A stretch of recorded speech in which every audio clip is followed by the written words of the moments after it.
And welcome back to Out of the Park 23 as the Minnesota Twins. And the first couple months of the year have been very interesting for us. So, obviously, as I talked about, Buxton having had a relatively healthy last couple of years, obviously he gets injured. He wasn't off to a super great start for us anyway, but not having a center fielder has definitely made some stuff interesting. Manuel Rodriguez, this wasn't even a in-game injury. This was one of those just dumb. I think it was literally tying his shoes, if I remember correctly. Let's see if I can find this. Covering clear. Yep. After shoe tying mishap, five, 6 month injury, just randomly out of the middle of nowhere. Just okay. Royce is still out for 2 more weeks. That'll be good to get him back. Because Colton Wong has been okay, I guess, kind of league average. I mean, I'll take if he played the whole year, was 2 WAR. I'll take that for the $3 million last minute signing of him. But ideally, I don't want him playing that much, so we'll sort of see what we end up deciding to do with him. Other injuries that have happened. A lot of our outfielders have been on and off the injury report, other than Frelick has been pretty healthy, but Baez has missed some time. Obviously, Buxton is hurt. I mean, really, like our 200 guys, Jefferson Espinal and Ty Evans, two guys that we traded for in kind of a little bit of quelling of our roster of people that were making money that we didn't want to pay, have combined for 200 at bats almost. It's definitely more than I would like them to have had. Evans has been off to a really good start this year. It definitely looks like a legit backup outfielder. We're very good defensively in left and right. Potential to be a 50 in center field. Take that. The right-handed is, I mean, it's kind of fine either way. Because really, when I look at the team that I want to be having out here for my outfield, it's Adrian, Frelick, Buxton, Baez. So having those four guys, having then, I guess that'd be the fifth, but really kind of my fourth outfielder, because Adrian doesn't play a ton of outfield. That's fine, kind of having either side of the coin. Espinal is a guy that I don't really have a ton of faith in, but he's another decent guy. I'm glad to see him get some run for me at the very least. He'll be the next one to go down. I think when Buxton does get healthy, we'll do him on obviously a minor league run to kind of get him back on track before we call him back up to the majors. But Espinal would be the guy who would go down for sure.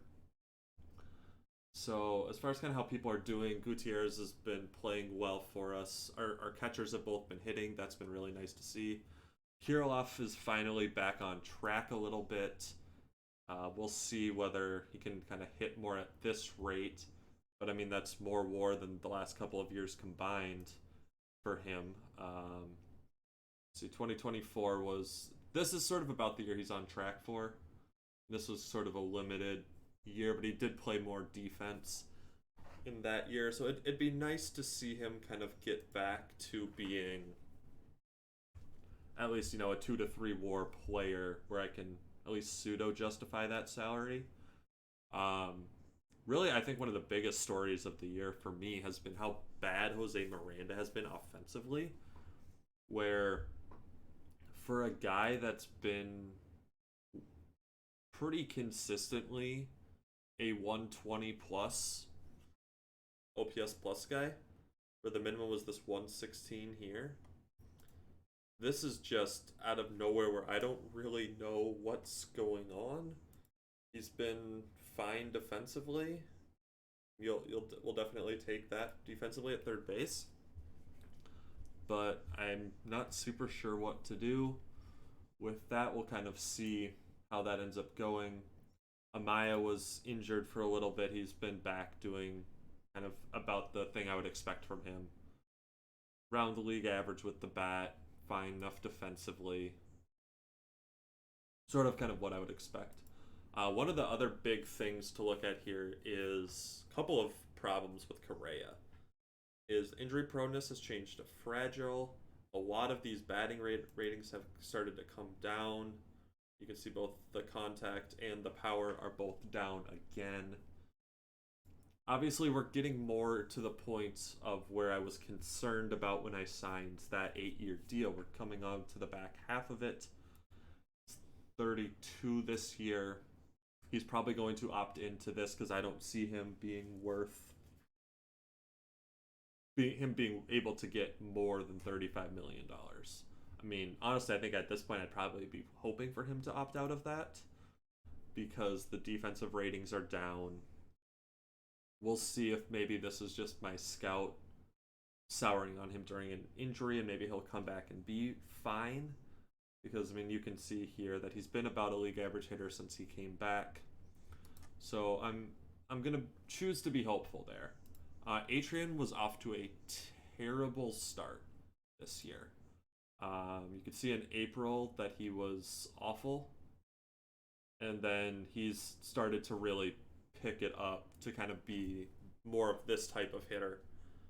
Where if he ends up being this for the first year, I mean, I think that realistically I'm expecting him to be closer to probably 120 for the year. I'm betting that's where he'll end up by the time the year is over.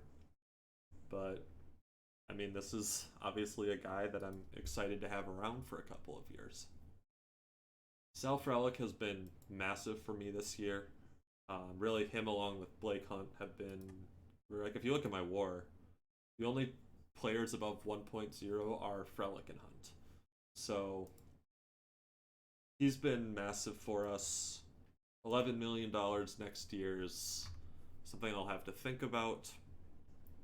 Injury proneness, fragile, and yet he's the only corner outfielder that hasn't gotten hurt this year. Or maybe he was. Did he actually get hurt a little bit? Yeah, he had a day-to-day. No, this is last year. So, nope, he actually has not been injured at all this year. But is off to a monster start for us. We'll see, again, how well that actually translates into the year. Let's see. Yeah, he's been really good defensively. Or maybe he'll get that gold glove that I'd love to see him get this year. I think there's a decent chance that he's an all-star again this year. Because this is a great start that he's off to. Espinal, we talked about a little bit, is just kind of a guy that's up because I didn't have any other options. Joshua Baez has been having a pretty good year for us at this point. Been good defensively when he's been able to play right. He's not a great center fielder, but is kind of serviceable there. Probably should try to get him some reps in center in next year's spring training to get that up to being the 50 so he can be more of a backup there. But yeah, I mean, this is a good year for a 23-year-old about to turn 24. It's kind of that first full year in the majors. He was about 50-50 between St. Paul and Minnesota. And then the other guy that actually has gotten some run up here actually was Hodges. Did he actually play at all the majors? He looks like he played 10 at-bats, 2 hits, 1 was a home run. The other one was a double. So, yeah, we called him up straight from Double-A, actually, because he was hitting super well, and I needed another outfielder because a bunch of them were hurt. And I didn't see anybody I really liked here, so I basically was like, you know what, we're going to give this young guy a shot. Another 2022 draft pick. They're seeing a lot of run this year, our 2022 draft picks. Pitching side has been chaotic. Corbin Burns is doing Corbin Burns things. Been an absolute... Well, look at these last 3 starts. So 25 and a third innings, 1 run. I mean, this is what we're paying him to do. He's been the absolute stud of our staff. You can see nobody else is even at 60 innings. He's at 81. Gomez has kind of done about what... Pretty much this is what he does every year. The FIP is a lot higher than normal. So obviously there's a little bit of concern there. But, I mean, he is what he is, which is a good number 3, and I'm continue to be happy with that. The other two spots have been very chaotic. So it's Alvarez and Klassen right now. Alvarez is coming off of a good start. He'll definitely get to make another one. Klassen has been, the last three have been kind of iffy. Obviously, the ERA is very much influenced still by this start where he got roughed up by Colorado. But, I mean, the FIP is really, really good. He's striking out a lot of guys. I'm not super sure. The next couple of starts for him will definitely tell a big story. And a lot of these guys have gotten run too. Hedrick gotten 4 starts. None of them have been good. So that's sort of an issue there. Love was doing okay for a little bit, and then it started going downhill pretty quick. I mean, there's a 353 BABIP, which obviously that's not something that's going to actually stay. So we'll kind of see whether he's probably would get the next run if there's an injury or another class and blow up, because Marquez has had a little bit of injuries this year and hasn't been a super great year for him.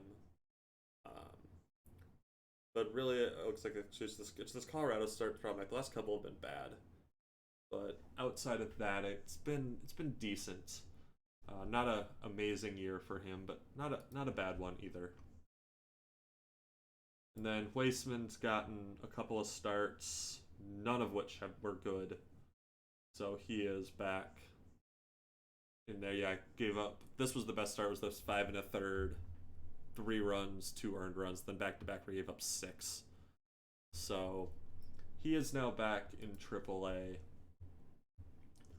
So I think kind of the order that I'm probably looking at if there's struggles is probably Love and then Sanchez, who got another potential bump. But okay, it looks like he is starting to figure things out a little bit because he was off to a terrible start in AAA this year. It was real bad, where after he had 29 innings pitched and given up 29 runs.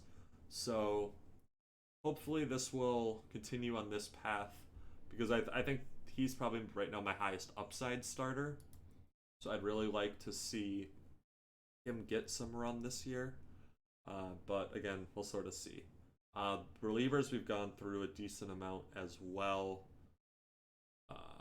Let's see. Looking at these guys, Green had pitched 15 innings. Nunez probably will get the next call back up. Ortiz had 2 straight not good starts. Diaz, I got to figure out what to do with, because he's again struggled for me. I might return to having Osmond back in AAA. It's nice having him because he has that starter stamina. So that can be really nice for when I do need him to eat innings. He can do that. He does have the one outing where he gave up 3, which will hurt the ERA quite a bit.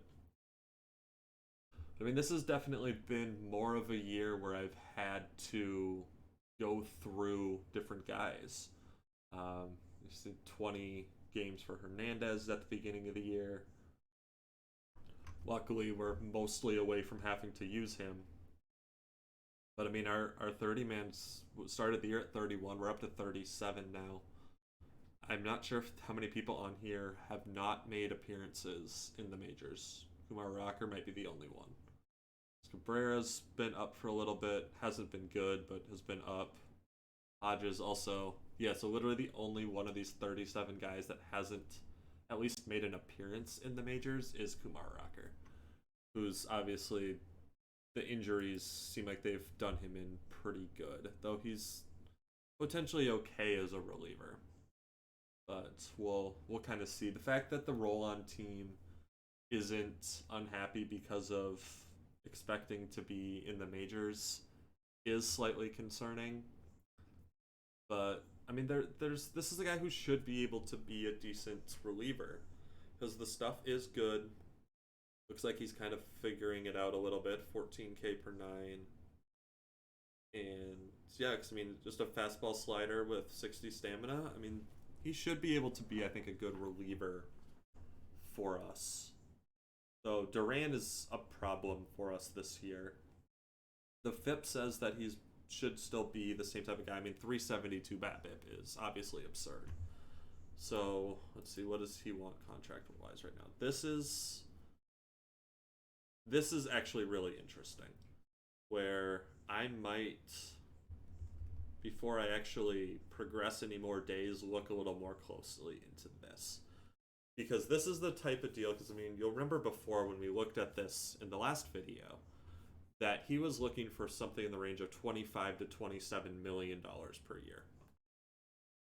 Which for a guy that I fully intend to use as a bullpen piece, because of the changes that I've made to him and how he was structured, I don't like the idea of using him as a starter. But 16.5K per 9 is just hilarious. Walks are obviously, I mean, still, like, I feel like this control should be higher just because he's not walking that many people.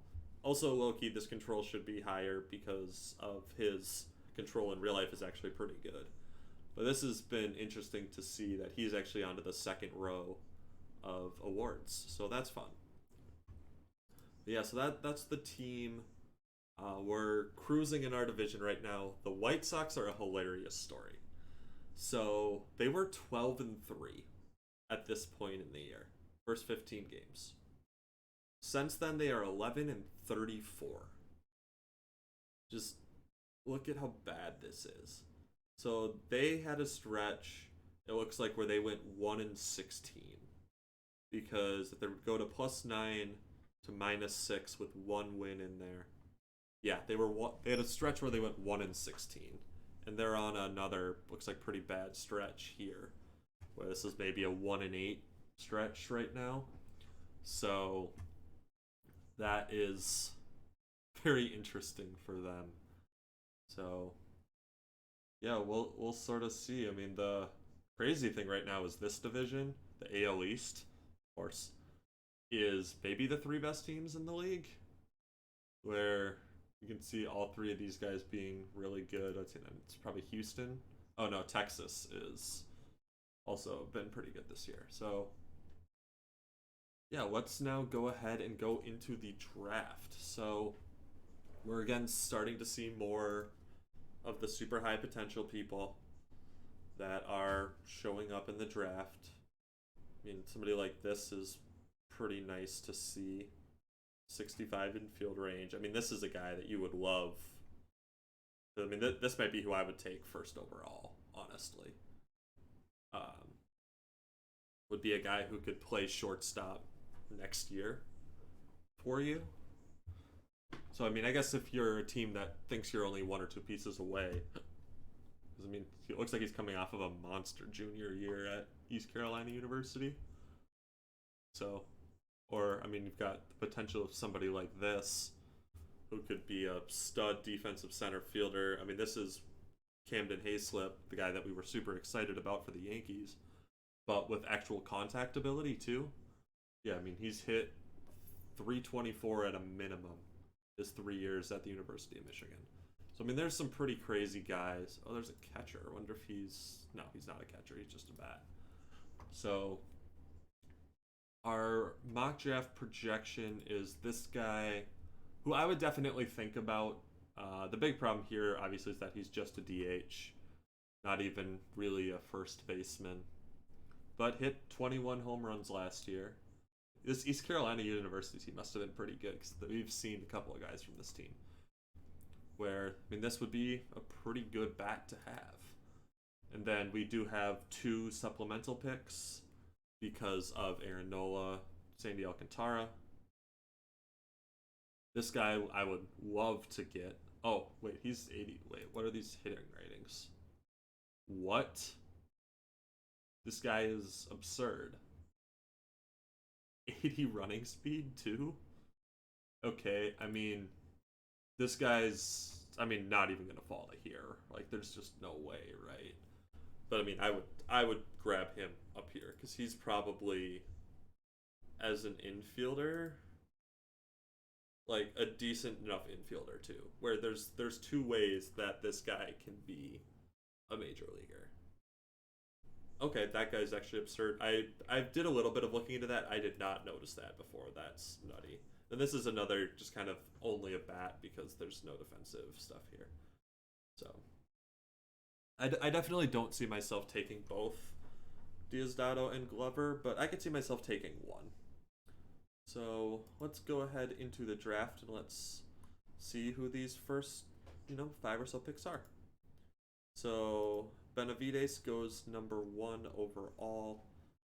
I don't think I would take this guy over Shanks or the center fielder whose name I've already forgotten, Morales, because he doesn't play the premium position. So, I mean, yeah, the bat is super good, coming off a monster year at Oklahoma.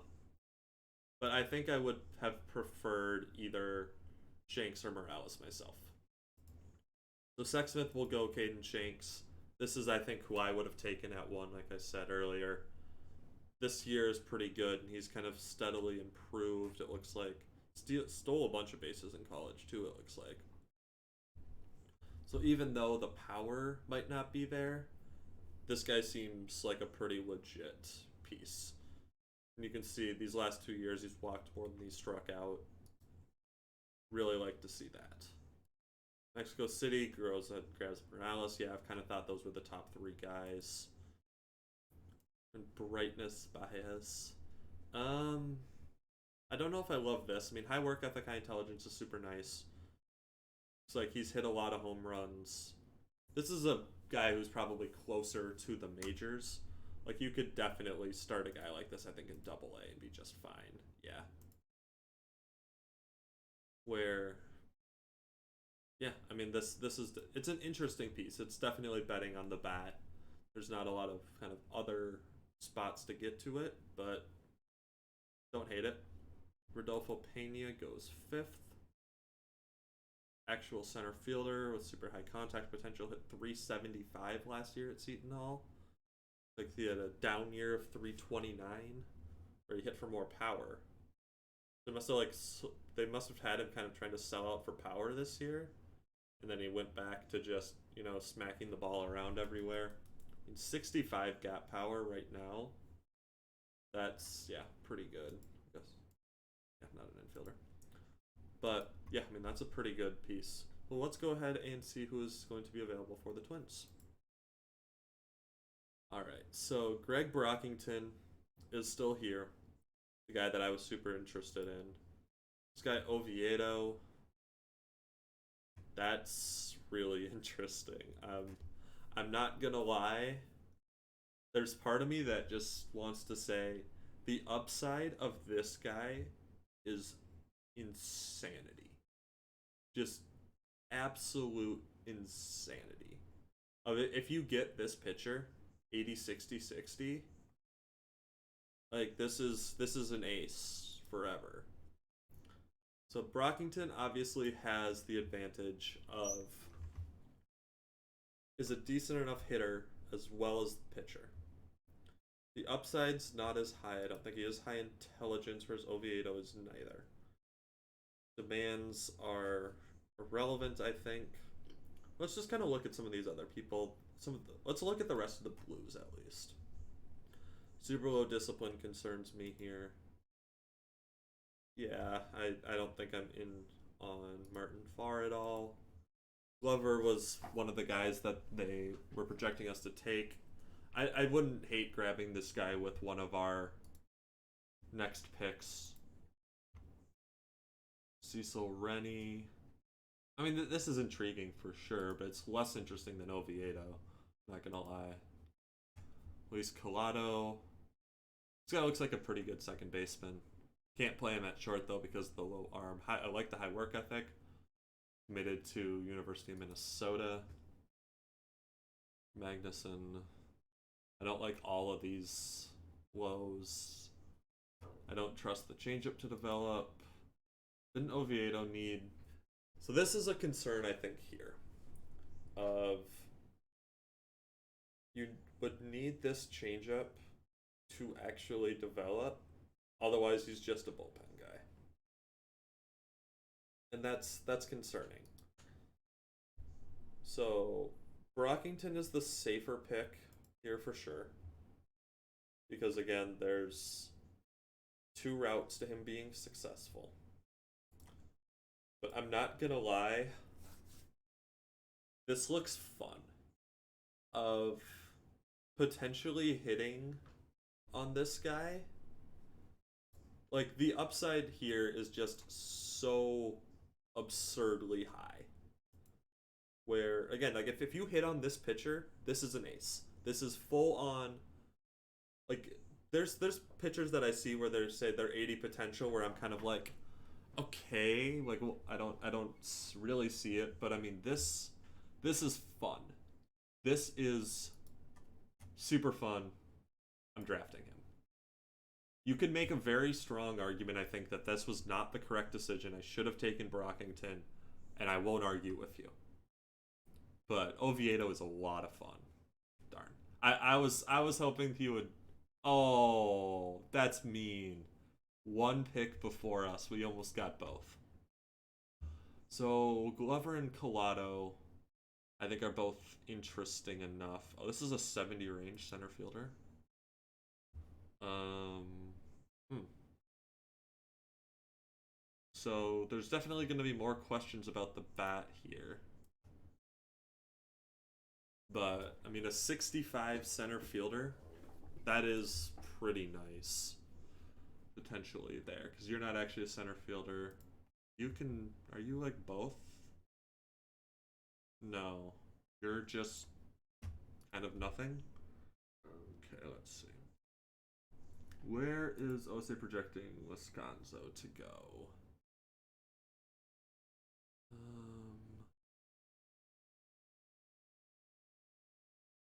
Did I miss him?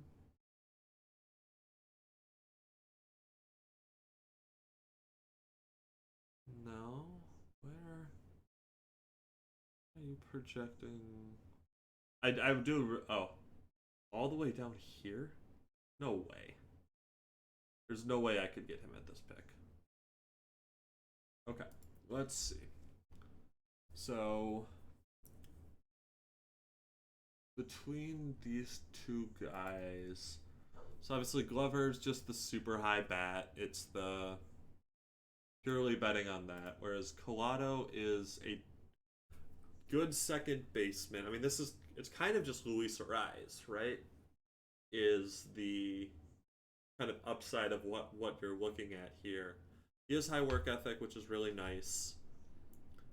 You can't play him at short or third. Can't play him in the outfield. So really, I think here you're looking at a second baseman. But it's also, I think you're betting less on the bat, I think is nice. So I think what we're going to actually do here is I think I'm going to grab Collado first. Because I think I said this was not a guy that I super trust him. Because you have to hit on this changeup, otherwise the stuff comes way down.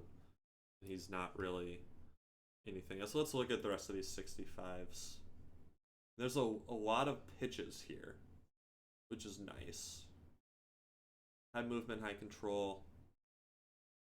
And this is also actually pretty interesting, this Alex Camacho guy.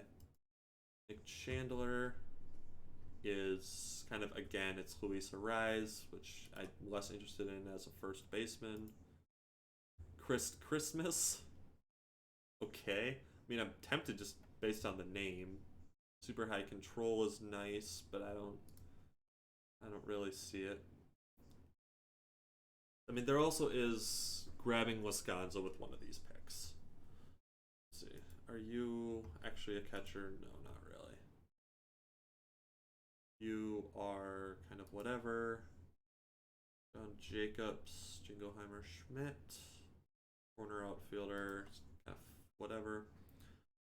So to me, I think the choice here is probably one of these two guys plus Lascanzo, I think, is what we're looking at with these two picks.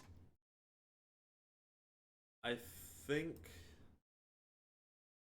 the upside here is really good. Collado is so basically like I just have to think of basically this is Luis Ariz, right? Is what we're potentially looking at versus just a mashing first baseman. I think that one of the things that I should be doing more of is drafting middle infielders. I feel like this is something that I haven't done enough of, and I think it's causing me problems right now because I don't have that many of these guys in my system. And I think that I just took the highest upside fun guy with that first pick. I think it makes more sense to think a little bit harder here and grab Luis Collado. I think this is the smarter pick for my team. We're going to do that. And then I am going to grab Lezcano here over taking Glover because I think that you can't have enough of these types of guys to have shots on where I think I can probably play him. Yeah, like I could throw him an A ball right now and he'd be just fine, I think. And I think having center fielders is important. So we're gonna go ahead and grab him. And yeah. See who is. For a second there, I thought that guy was still there, Glover, and I was gonna be like, okay, but he is not. So let's see here. Nick Chandler. It's kind of interesting. Christmas, I think we said, is probably not super interesting, though. He has high work ethic, which is nice. I don't really see it. So you're not a catcher. I have no interest in. I wish your arm was a little bit higher. Because, if the arm is better, then this is a very interesting catcher. Because this is definitely something I would like to see. That's definitely one I'll have to think about here. Let's see, Alfredo Aguilar's kind of the similar type of thing, but as a corner outfielder, that's not as interesting. Mario Brown. No, not actually an infielder. Okay. And you're just a bullpen guy, right? So, yeah, because he's 2 pitches. Yeah, not at this point in the draft, I don't think. Joe Callens. I don't love this low control or low work ethic here. Or low intelligence, Francis. Kind of interesting. Rolla. His high work ethic, which is nice. That's really, I think, the only thing really looking at for him. Real Mata. It's an interesting profile. Love it. There's a lot of kind of this mid-range high school arm here. Let's see. No. We've got a couple of actual center fields. I wonder if there are any big range guys. Okay. No, I don't think we're super interested there. Looking at all the 45, 50. Okay, nope. And that low of an arm too. There's no. Okay, that's interesting. You're very interesting. High work ethic too. That's interesting. Isaiah Miller. Villarreal. Sam Young is 0 bat. Okay. So, Bobby Mejia is super interesting to me. High work ethic, godly defense, not a ton of bat, which is, obviously problematic. Looks like he hit 273 at A&M this year. I'm gonna maybe wait around on him. I think there's still some just higher upside guys. Let's see, because here obviously you need to hit on the curveball. High school pitcher. I really want another one of those. Nick Chandler, junior. Can I start him in A-ball? Probably.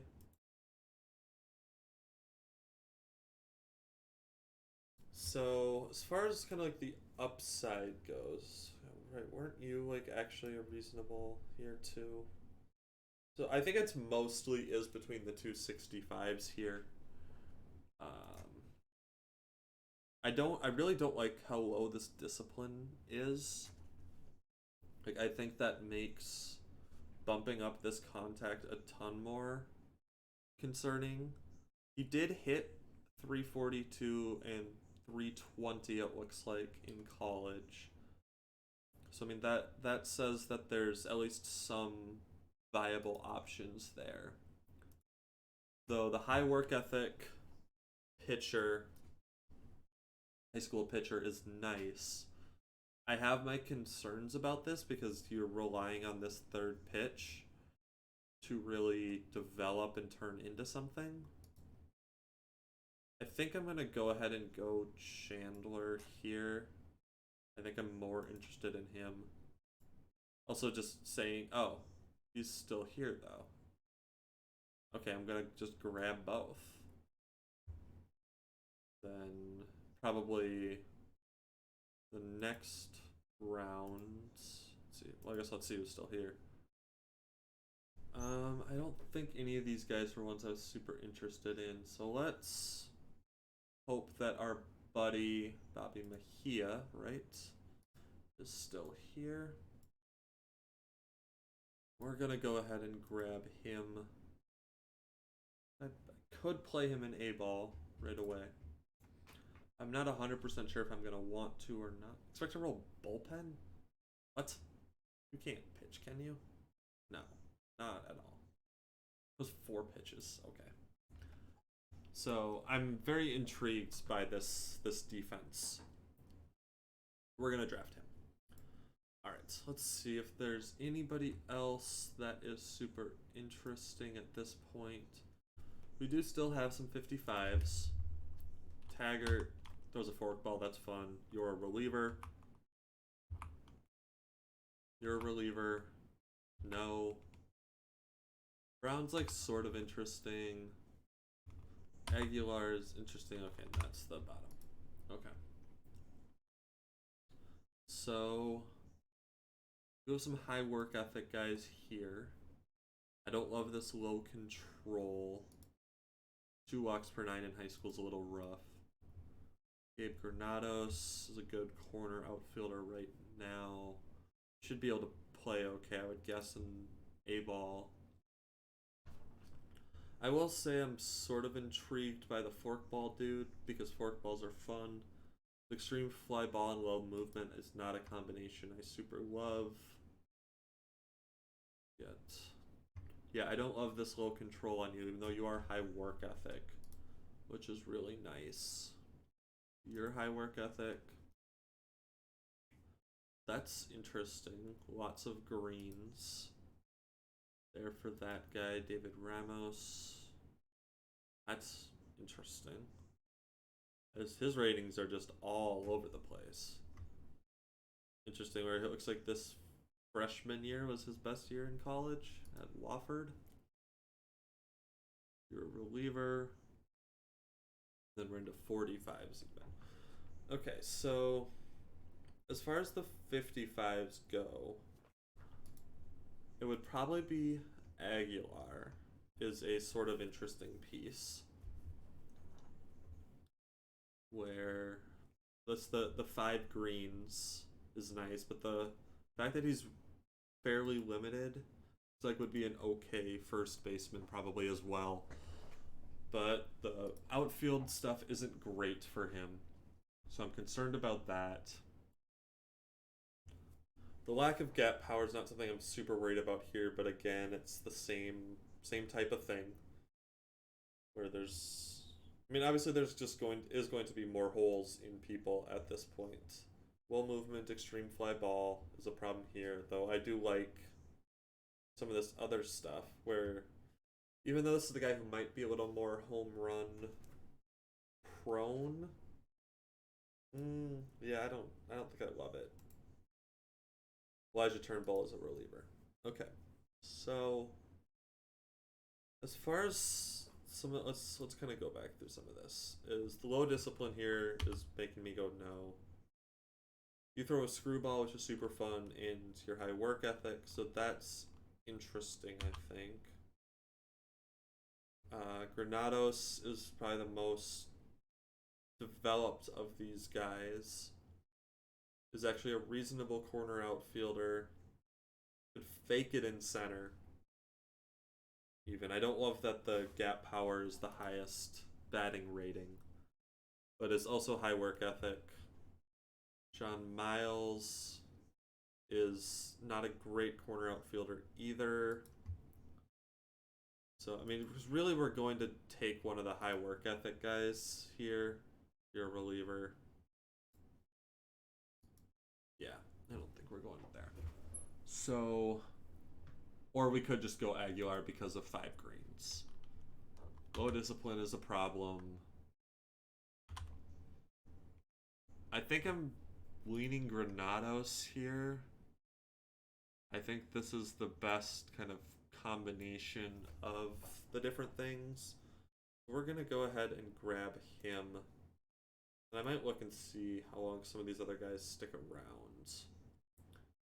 Aguilar is still here. I am interested in him. I'm also interested in Sean Miles, I think, if he stays, right? Yeah. I'm gonna grab him. Then, let's see. I don't think any. Oh, you're high. 60 outfield range. Kind of interesting. You're also a high. The home run bat potentially. Alright. So I think we're gonna start having to do a little bit more kind of digging into stuff. I guess the one last thing that I will check is all pitchers, batting potential. Is there anybody here that's super interesting? I mean, this guy, Ricky Boone, is kind of interesting as far as a hitter goes. Doesn't look like he has any batting stats, surprisingly enough, in college. Same with this guy. Does not have any batting stats either. There's nothing that's like super interesting here. Oh, you're 60, but only 20 power. No eye.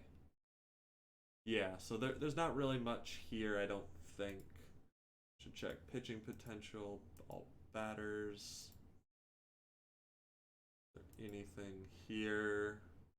This guy, Hartsfield, looks like an okay pitcher, but nothing super special. So I think this is where we're going to call this episode. We got a little bit farther into the draft than we normally do, but there were some people that we had talked about that were still on the board, so we went ahead and grabbed those.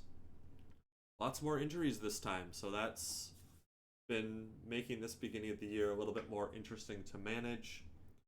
But I think we're off to a pretty decent start, and I will hope you guys have a good rest of your day, and I'll catch you in the next one. Bye.